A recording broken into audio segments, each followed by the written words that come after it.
2018 والا سینٹ انتخابات کا جو تذکرہ ہے وہ بھی دکھائے گا، علی سے اس کا بھی جواب لینا دکھائے گا۔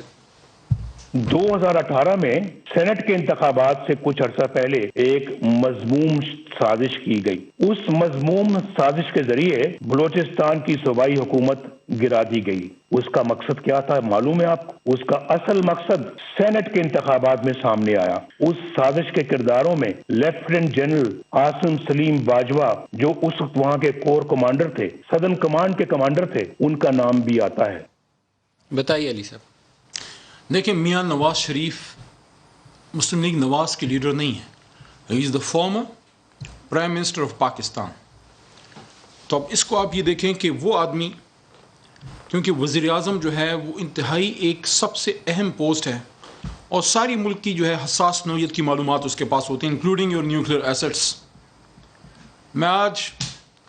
کبھی میں نے کسی پہ غداری کے نہ فتوے لگائے، نہ میری کوئی حیثیت ایسی بات کرنے کی، اور ہمیشہ میں ان باتوں کو ڈسکریج کرتا ہوں۔ پلیز مجھے 2 منٹ ضرور دیجیے گا کہ ہم ایک دوسرے کو غداری کے فتوے نہ لگائیں۔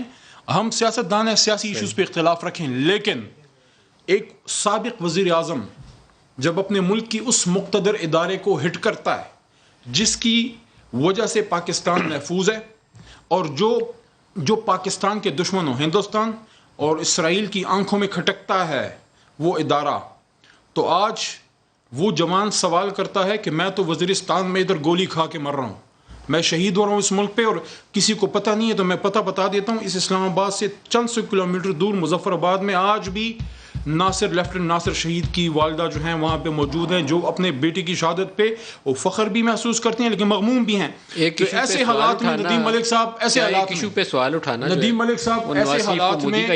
ایسے حالات میں جب آپ ملک کے سابق وزیر اعظم ہیں، آپ اس وقت وزیر اعظم تھے، تو پھر کیا نواز شریف کا مودی کا یار بن گیا؟ نہیں تھے، سن لیجئے نا، پوری بات تو سن لیجئے، آپ نے پوری سنائی تو میری سن لیجئے۔ آپ ہی کے ہینڈ پکڈ ایک سٹوج اس وقت وزیر اعظم تھے، شاہد خاقان صاحب کی بات کر رہا ہوں۔ آپ میں ہمت ہونی چاہیے تھی کہ آپ اس وقت اس بات کو اٹھاتے۔